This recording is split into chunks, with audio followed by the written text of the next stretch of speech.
새벽 5시, 마을은 아직 깊은 잠에 빠져 있었다.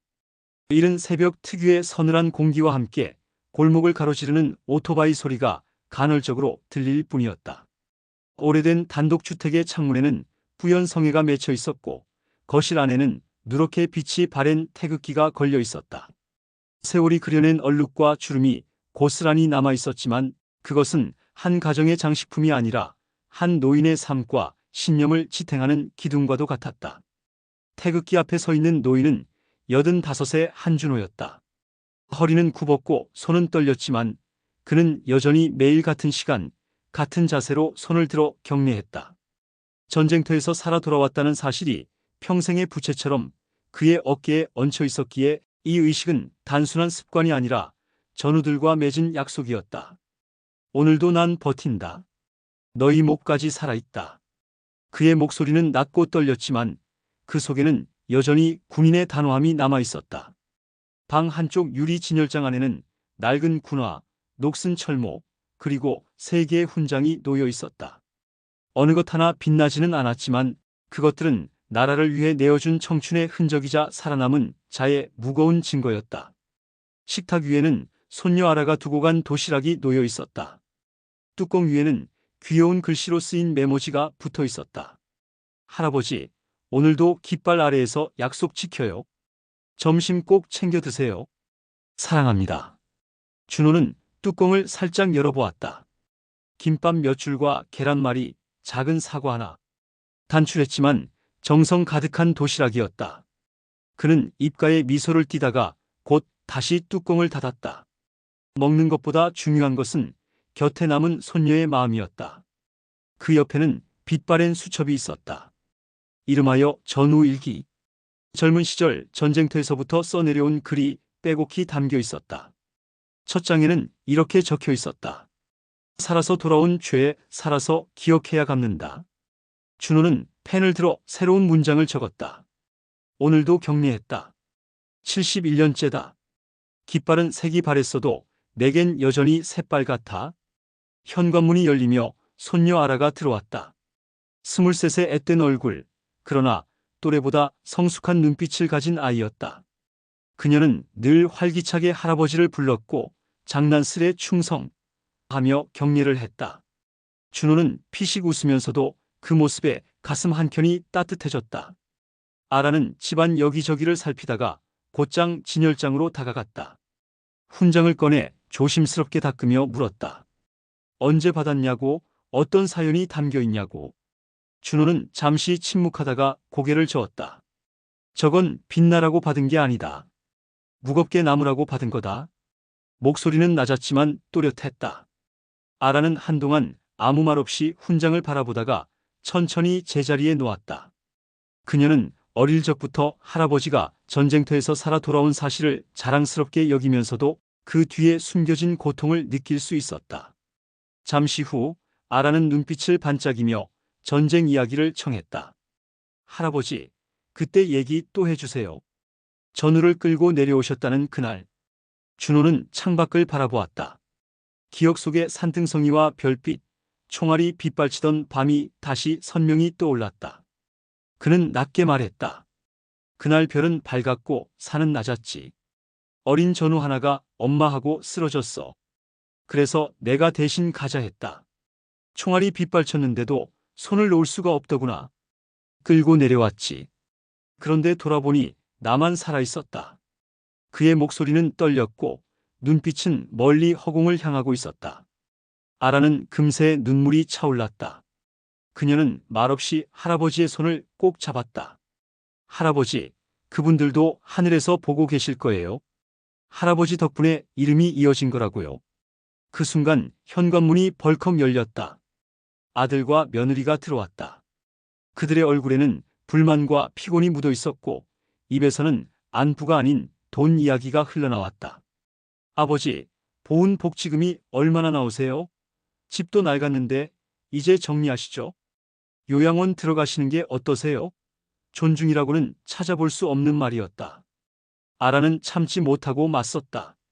여긴 할아버지 집이에요. 깃발이 있는 거실이라고요.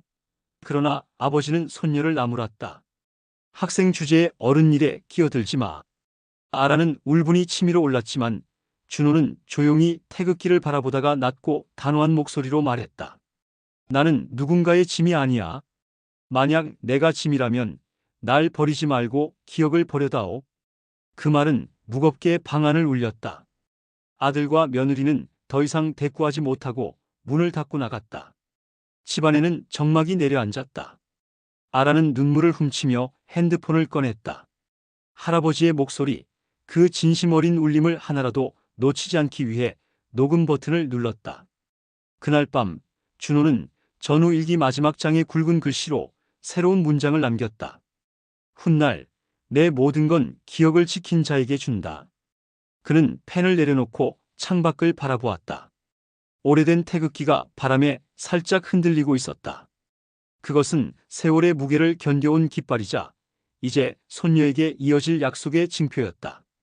며칠 뒤 한낮의 햇살이 따가운 시간에 현관 초인종이 울렸다. 방문객은 늘 같은 얼굴들이었다. 아들과 며느리. 그들의 손에는 두툼한 서류 봉투가 들려 있었고 표정은 다급하고 어딘가 억눌린 듯했다. 집에 들어서자마자 식탁 위에 봉투를 펼쳤다. 그 안에는 인감 위임장이 있었다. 아들은 아무렇지 않게 말했다.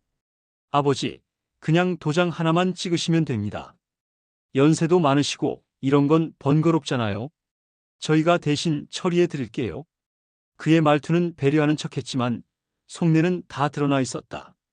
도장 하나만 있으면 집도 땅도 모든 권리가 그들 손에 넘어갈 수 있다는 걸 준호는 너무나 잘 알고 있었다. 그러나 준호는 단호했다. 그 땅은 전우들과의 약속이 묻힌 자리다.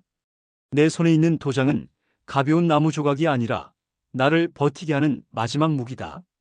그의 목소리는 흔들림 없었다. 며느리는 차가운 웃음을 지으며 요양원 이야기를 꺼냈다. 아버님, 이제 연세도 많으시고 혼자 지내시기 힘들잖아요. 요양원 들어가시는 게 낫지 않으실까요? 집도 낡았고 땅도 그냥 두면 세금만 축내잖아요. 말은 부드러웠지만 그 안에는 탐욕이 서려 있었다. 손녀 아라는 참지 못하고 맞섰다. 도움이라는 이름으로 빼앗으려 드는 건 가족이 아니라 도둑이에요. 아들의 얼굴이 일그러졌다. 학생 주제에 어른 일에 끼어들지 마. 그러나 준호는 조용히 말했다. 그만들 해라. 나는 짐이 아니다. 도장은 내 손에 있다. 분위기는 얼어붙었다. 결국 아들과 며느리는 씩씩대며 서류를 챙겨나갔다. 문이 닫히고 난 뒤 아라는 핸드폰을 꺼내 녹음 파일을 저장했다. 파일 이름은 위임 강요 1차. 그녀는 이미 알고 있었다. 앞으로 더 치열한 싸움이 시작될 거라는 것을. 며칠 뒤 두 사람은 동사무소를 찾았다. 민원실에는 어르신들이 줄지어 앉아 있었고 번호표 기계 앞에는 젊은 공무원이 앉아 있었다. 아라는 후견 제도와 관련된 안내문을 받아들며 질문을 던졌다. 직원은 담담하게 말했다. 요즘 가족 분쟁이 많습니다. 증거 잘 챙기셔야 해요. 녹음, 문서, 증인 다 필요합니다. 그 한마디가 아라의 마음을 굳게 만들었다. 보훈지청을 찾았을 때도 비슷했다. 상담원은 준호에게 생활조정수당과 주거환경 개선 혜택을 안내하며 신청하겠냐고 물었다. 그러나 준호는 고개를 저었다. 나는 괜찮네. 다른 이들이 먼저 받아야지. 그 말에 상담원은 깊이 고개를 숙였다. 어르신 같은 분들이 계셔서 저희가 이 자리에 있는 겁니다. 은행에서도 상담을 받았다. 젊은 PB는 매끄러운 미소를 지으며 유언 대용 신탁을 권했다. 사후 분쟁을 방지할 수 있습니다. 수수료는 들지만 가족분들이 접근하기 어렵죠. 아라는 메모를 하며 말했다.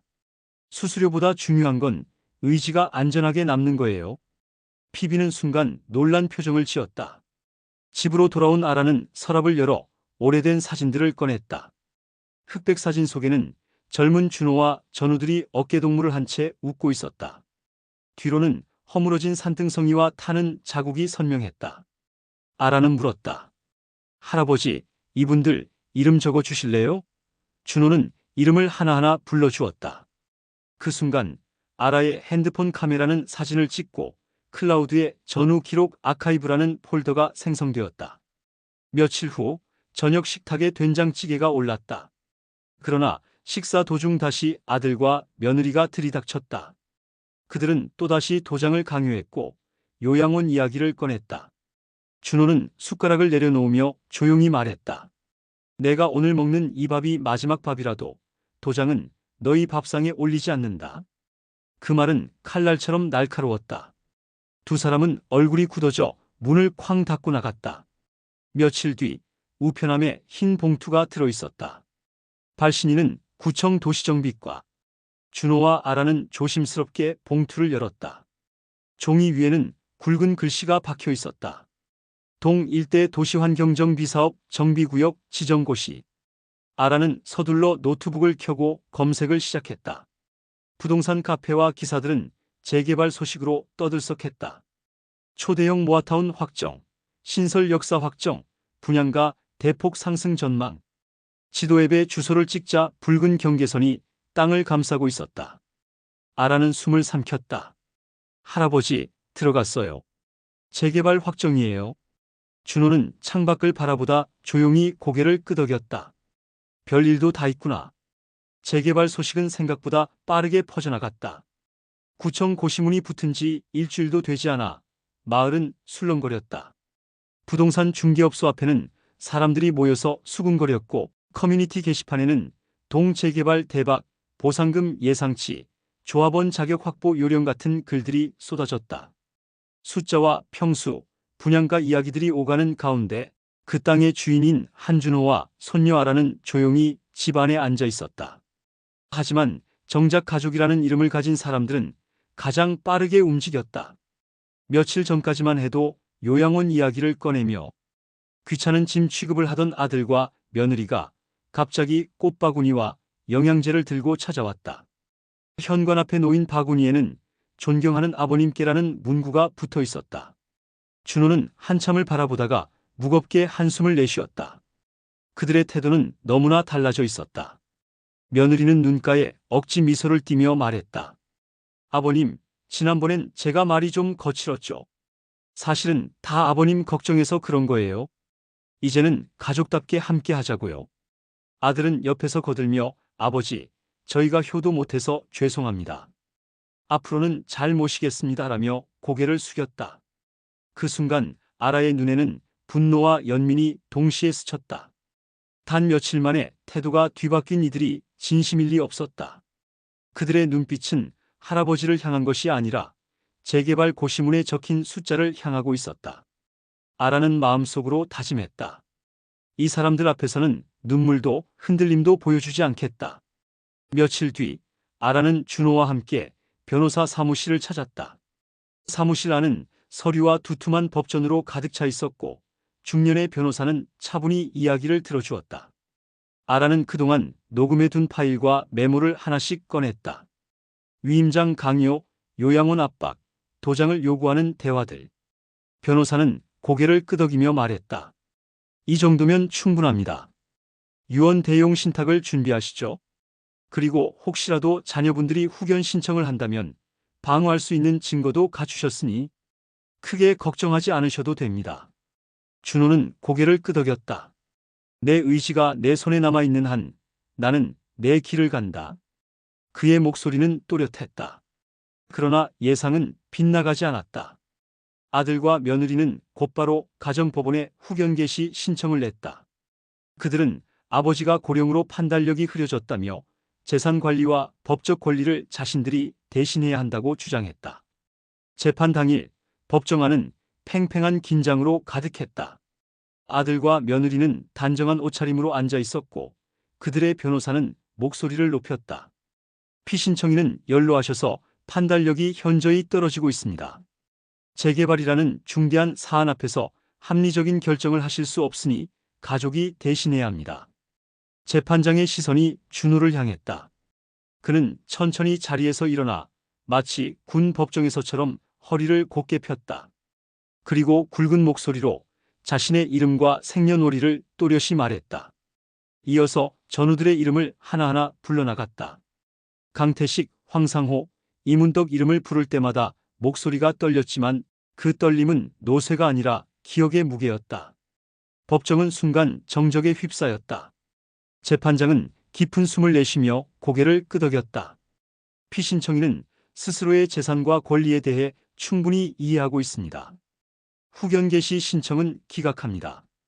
그 말이 떨어지는 순간 아라의 눈에는 눈물이 고였다. 아들과 며느리의 얼굴은 굳어졌다. 그들의 입술이 파르르 떨렸지만 더 이상 할 말은 없었다. 법정을 나서며 아라는 할아버지를 껴안았다. 할아버지, 세상 누구보다 멋지셨어요. 준호는 미소를 지으며 대답했다. 아직 안 죽었다, 이놈아. 그날 밤 집으로 돌아온 두 사람은 작은 막걸리 잔을 나누었다. 창밖에는 별빛이 반짝였고 거실의 태극기는 조용히 펄럭였다. 준호는 잔을 기울이며 속삭였다. 오늘은 전우들이 박수쳐 줄 것 같다. 아라는 잔을 들며 속으로 다짐했다. 이제부터는 내가 할아버지의 방패가 된다. 어떤 욕심도 이 집을 흔들 수 없게. 재판에서 후견 신청이 기각된 지 몇 달이 흘렀다. 재개발 사업은 본격적으로 속도를 내기 시작했고 공문서에는 보상금 규모가 적혀 있었다. 평생 교사 월급과 보훈연금으로는 상상조차 할 수 없던 액수였다. 은행 계좌에는 순식간에 억대의 숫자가 찍혔고 변호사와 재개발 조합 관계자들은 연신 고개를 숙이며 말했다. 축하드립니다. 선생님, 땅이 황금알을 낳았습니다. 그러나 준호는 기쁨보다 허무가 먼저 찾아왔다. 황금알이라니 저 땅은 원래 붉은 피가 스며든 자리였다. 그는 종종 창가에 서서 바람에 펄럭이는 태극기를 바라보았다. 부와 권력은 허상일 뿐 자신이 마지막으로 남겨야 할 것은 전우들의 기억이라는 걸 누구보다 잘 알고 있었다. 손녀 아라는 할아버지 옆에서 분주하게 움직였다. 각종 서류를 챙기고 장학재단과 통화하며 절차를 확인했다. 할아버지, 이제 정말 시작이에요. 이 돈으로 전우 이름을 건 장학회를 세워요. 공부하고 싶어도 못하는 아이들에게 길을 열어주는 거예요. 준호는 고개를 끄덕였다. 좋다. 내 피는 흘렸지만 내 땅은 누군가의 꿈이 되면 된다. 며칠 후 기자회견장이 마련되었다. 현수막에는 굵은 글씨로 전우기억장학회 창립이라 적혀 있었다. 작은 강당이었지만 언론과 지역 주민들이 모여들었다. 단상에 오른 준호는 국화 한 송이를 들고 마이크 앞에 섰다. 그의 목소리는 떨렸지만 단호했다. 나는 나라를 위해 젊음을 내어주고 돌아왔다. 하지만 돌아온 뒤 남은 건 전우들을 잃었다는 죄책감뿐이었다. 오늘 그 땅에서 나온 보상금을 장학회에 맡긴다. 전우의 이름으로 그들의 손자와 손녀 같은 아이들에게 배움의 길을 열어주겠다. 순간 강당은 조용해졌다. 이어서 학생들이 편지를 낭독하기 시작했다. 할아버지, 덕분에 저는 대학을 포기하지 않아도 됩니다. 저도 누군가의 깃발이 되겠습니다. 아이들의 목소리에 사람들의 눈가가 젖었다. 구석에는 아들과 며느리가 서 있었다. 그들은 연신 눈치를 보며 다가올 기회를 엿봤지만 더 이상 발붙일 자리가 없었다. 이미 모든 재산은 장학회에 신탁되었고 법적 절차까지 끝난 상태였다. 가족이라는 이름으로 다가와도 이제는 문서와 의지, 그리고 손녀의 눈빛이 그들을 막아섰다. 며칠 뒤 동네 공원에는 추모비가 세워졌다. 전우기억의 벽이라는 이름 아래 수많은 이름들이 새겨졌다. 손녀 아라는 추모비 앞에 섰다. 햇살 아래서 허리를 곧게 펴고 격리하는 손녀의 모습은 누구보다도 당당했다. 준호는 그 모습을 지켜보며 눈시울을 붉혔다. 저런 자세라면 전우들도 흐뭇하겠다. 그의 목소리는 바람에 실려 사라졌다. 그날 밤 준호는 전우 일기의 마지막 문장을 남겼다. 나는 떠날 때 빛 대신 길을 남기고 싶다. 그는 펜을 내려놓고 창밖을 바라보았다. 오래된 태극기가 바람에 살짝 흔들리고 있었다. 그것은 세월의 무게를 견뎌온 깃발이자 이제 손녀와 미래 세대에게 이어질 약속의 징표였다. 준호는 천천히 손을 올려 격려했다. 그것은 끝을 향한 인사가 아니라 다음 세대를 향한 새로운 격려였다. 오늘의 사연이 재밌으셨다면 구독과 좋아요 부탁드립니다.